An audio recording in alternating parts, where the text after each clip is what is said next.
18 மே 2026 திங்கள் நற்செய்தி வாசகம். யோவான் எழுதிய தூய நற்செய்தியிலிருந்து வாசகம். ஆண்டவரை மாட்சி உமக்கு.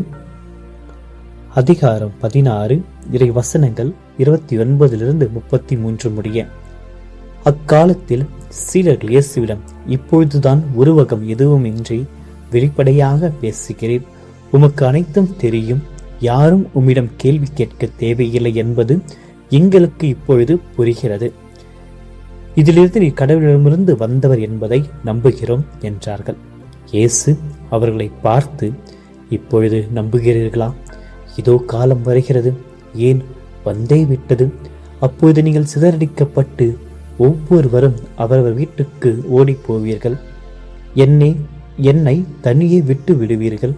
ஆயினும் நான் தனியாய் இருப்பதில்லை, தந்தை என்னோடு இருக்கிறார்.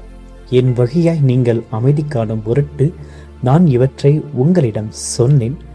உலகில் உங்களுக்கு துன்பம் உண்டு, எனினும் துணிவுடன் இருங்கள், நான் உலகின் மீது வெற்றி கொண்டு விட்டேன் என்றார். ஆண்டவரின் அருள்வாக்கு. கிறிஸ்துவே உமக்கு புகழ். இறையேசுவில் பிரியமான அன்பு சகோதர சகோதரிகளே, இன்றைய நாளில் இறைவன் உங்களை நிறைவாக ஆசீர்வதிக்கும்படியாகும் உங்களுடைய ஒவ்வொரு மன்றாட்டுக்களையும் தேவைகளையும் இறைவனிடத்தில் என்னுடைய திருப்பலியில் ஒப்பு கொடுத்து ஜெபிக்கின்றேன். இன்றைய நாளில் வணக்கமாதனுடைய 18வது நாளில் கருணை என்னும் குணத்தை மரியன்னை பெற்றிருக்கிறார். அவரிடமிருந்து இந்த கருணையை எவ்வாறு நம்முடைய வாழ்க்கை நாம் எடுத்து வாழலாம் என்று அவரிடத்தில் வழித்துணையை வேண்டுவோம். மரியா இறைவனுடைய கருணையை அனுபவித்தார். அதைத்தான் பிறரிடம் அவர் காட்டினார். அவர் அன்பின் அடையாளமாக இருந்ததினால் அந்த அன்பு கருணையாக பிரதிபலித்து ஒவ்வொரு நபரையும் இறைவனிடத்தில் கொண்டு சேர்த்து அருளை பெற்று தந்தார். நாமும் அவரை போன்று கருணையில் இருக்க செபிப்போம். இன்றைய நற்செய்தி வாசகத்தின் வழியாக பாஸ்கா காலத்துடைய இறுதி வாரத்தில் தூய ஆவியானுடைய வருகைக்காக அன்னை மரியாவோடு இணைந்து சீடர்கள் காத்திருந்த ஒரு உன்னதமான சூழ்நிலையை இன்றைய திருவழிபாடு நம்முடைய கண் முன்னே நிறுத்துகிறது. இயேசு தன்னுடைய பாடுகளுக்கு சில மணி நேரங்களுக்கு முன்பாக சீடர்களிடம் விடை பெறும் உரையில் இறுதி பகுதியை தான் இன்றைய நற்செய்தி வாசகம். இந்த இறை வார்த்தை வெறும் வரலாற்று பதிவு அல்ல, மாறாக இன்றைய உலக சூழலில் பல்வேறு நசுக்கும் நெருக்கடிகளுக்கு மத்தியில் வாழும் நம் ஒவ்வொருவருக்கான ஒரு தெய்வீக தூது. நற்செய்தியின் தொடக்கத்தில் சீடர்கள் மிகுந்த அறிவு சார்ந்த துணிவோடு இயேசுவிடம் பேசுகிறார்கள். இப்பொழுதுதான் உருவகம் எதுவுமின்றி வெளிப்படையாக பேசுகிறீர். நீர் கடவுளிடமிருந்து வந்தவர் என்பதை நாங்கள் நம்புகிறோம் என்று முழங்குகிறார்கள். தங்களுக்கு எல்லாம் புரிந்துவிட்டது போலவும் தங்களின் விசுவாசம் பாறை போன்றது என்றும் அவர்கள் தவறாக கணக்கிடுகிறார்கள். ஆனால் மனித இயல்பின் பலவீனத்தை ஆழமாக அறிந்த இயேசு அவர்களின் போலி பாதுகாப்பை கலைக்கும் விதமாக, இப்பொழுது நம்புகிறீர்களா என்று ஒரு ஊடுருவும் கேள்வியை கேட்கிறார். தொடர்ந்து, இதோ காலம் வருகிறது, ஏன் வந்தே விட்டது, அப்பொழுது நீங்கள் சிதறடிக்கப்பட்டு ஒவ்வொருவரும் அவரவர் வீட்டிற்கு ஓடிப்போவீர்கள். என்னை தனியே விட்டு விடுகின்ற அவர்களிடம் ஆன்மீக வீழ்ச்சியை துல்லியமாக எச்சரிக்கிறார். இயேசுவின் இந்த வார்த்தை மனித உறவுகளின் யதார்த்தத்தை நமக்கு காட்டுகின்றது. துன்பங்களுக்கும் அச்சுறுத்தல்களுக்கும் வாழ்வின் பேர் ஆபத்துகளுக்கும் வருகின்ற பொழுது நமது மனித கூட்டமைப்புகள் பல நேரங்களில் உடைந்து போகின்றன. சுயநலமும் பயமும் நம்மை நம் சொந்த பாதுகாப்பு வலயத்திற்குள், அதாவது அவரவர் வீட்டுக்கு ஓடி ஒளிய தூண்டுகின்றன. ஆனால் சீடர்கள் கைவிட்ட அந்த திகைப்பூட்டும் தனிமையிலும் இயேசு ஒரு மாபெரும் ஆன்மீக ரகசியத்தை பகிர்ந்து கொள்கிறார். ஆயினும் நான் தனியாய் இருப்பதில்லை, தந்தை என்னோடு இருக்கிறார். மனிதர்கள் நம்மை கைவிட்டாலும், உலகம் நம்மை புரிந்து கொள்ளாமல் தனிமைப்படுத்தினாலும், விண்ணக தந்தை எப்பொழுதும் நம்மோடு இருக்கிறார் என்ற இந்த செங்குத்தான உறவின் உண்மைதான் நம்முடைய வாழ்வின் ஆகச்சிறந்த நங்கூரம். தொடர்ந்து இயேசு வேறு யதார்த்தங்களை நம்முன் வைக்கிறார். என் வழியாய் நீங்கள் அமைதி காணும் பொருட்டை நான் இவற்றை உங்களிடம் சொன்னேன். உலகில் உங்களுக்கு துன்பம் உண்டு. இயேசு எந்த ஒரு போலி வாக்குறுதியும் ஏமாற்று நம்பிக்கையும் தரவில்லை.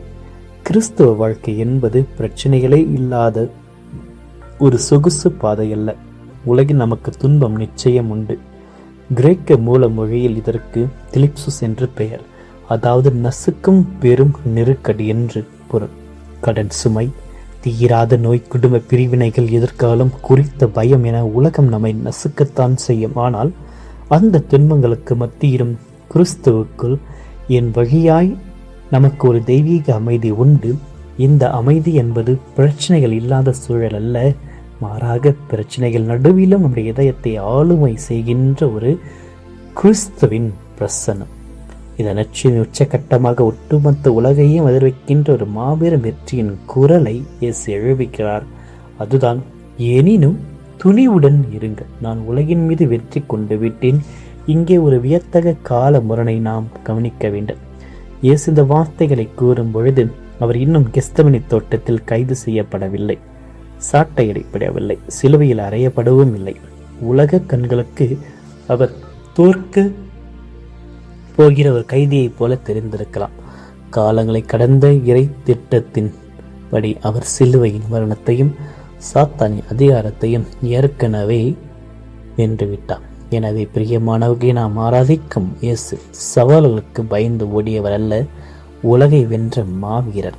தூய ஆவியாரின் வருகைக்காக காத்திருக்கும் இந்த நாட்களில் நம்முடைய பயங்களையும் கவலைகளையும் கிறிஸ்துவின் சிலுவையில் அடையில் ஒப்படைப்போம்.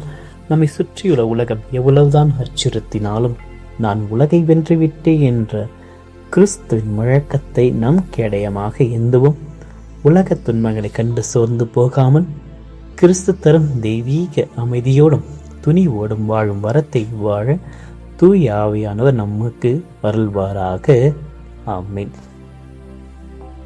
மன்றாடுவோமாக.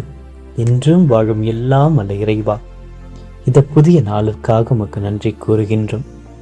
இந்த உலகில் பலவிதமான குழப்பங்களில், சவால்களில், போர்களில், போராட்டங்களின் மத்தியில் சிலுவையில் மறிக்க நேர்ந்தாலும் அந்த மரணத்தையே வென்ற ஆண்டவர் இயேசுவை, அவருடைய துணிவை நாங்கள் போற்றுகிறோம், ஆராதிக்கிறோம், நன்றி கூறுகிறோம்.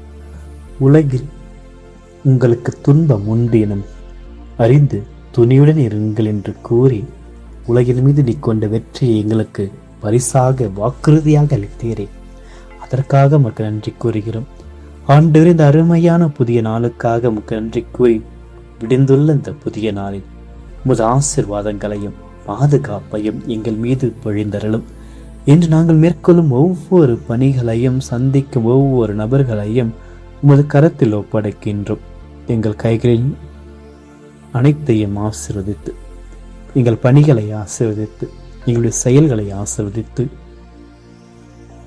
இந்த நாளை வெற்றிகரமான நாளாக மாற்றியுள்ளோம். அன்பு இயேசுவே, எங்களது அன்றாட வாழ்வில் வரும் சவால்களையும் நசுக்கும் நெருக்கடிகளையும் கண்டு நாங்கள் சோர்ந்து போகாமல் உமது சிலுவை வெற்றியின் மீது நம்பிக்கை வைக்க எங்களுக்கு துணிவை தந்தருளும். மனித உறவுகள் எங்களை கைவிட்டாலும் தந்தை என்னோடு இருக்கிறார் என்று நீர் காட்டிய அந்த ஆழமான இறை பிரசனத்தை நாங்கள் எங்கள் வாழ்வில் உணர செய்தருளும். உலகம் தரும் போலி அமைதியை தேடாமல் துன்பங்களின் மத்தியிலும் நீர் தரும் தெய்வீக அமைதியை எங்களுடைய இதயங்களில் தாரும். தூய ஆவியானவரை உமது வருகைக்காக காத்திருக்கும் இந்நாட்களில் உமது கொடைகளாலும் கனிகளாலும் எங்களை நிரப்பியருளும். இன்று எங்களுக்கு வரவிருக்கும் பயங்கள், கவலைகள் அனைத்தையும் பாதத்தில் சமர்ப்பிக்கிறோம். இது ஏற்கனவே உலகை வென்று விட்டதால் நாங்களும் உம்மோடு இணைந்து இன்றைய நாளை வெற்றியோடும் துணிவோடும் எதிர்கொள்ள அருளை தாரும்.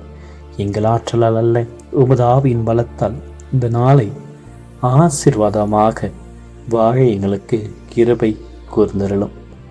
இந்த மன்றாட்டுகளை ஒன்றாக இணைத்து அன்னை மரியாளுடைய பரிந்துரையோடு அவர் எவ்வாறு தூய ஆவினால் வல்லமை பெற்று முடிய இறை திட்டத்தை நிறைவேற்றினாலும் இன்றைய நாளுக்கான திட்டங்களை நாங்கள் நிறைவேற்ற மரியனின் பரிந்துரையை நாடிச்சு வைக்கின்றோம். அவருடைய இந்த மரியே வாழ்க. ஆண்டவர் உம்முடனே, பெண்களுக்கு ஆஸ்வதிக்கப்பட்டவள் நீரே, உடைய திருவயிற்றின் கனியாகிய இயேசு ஆசிர்வதிக்கப்பட்டவர். புனித மரியே, இறைவனின் தாய், பாவிகளாய் இருக்கிற எங்களுக்காக இப்பொழுதும் எங்கள் மரண வேளையிலும் வேண்டிக் கொள்ளும். ஆமீன். எல்லாம் அல்ல இறைவன், தந்தை, மகன், தூய ஆவியார் உங்கள் ஒவ்வொருவரையும் நிறைவாக ஆசிர்வதிப்பாராக. ஆமீன்.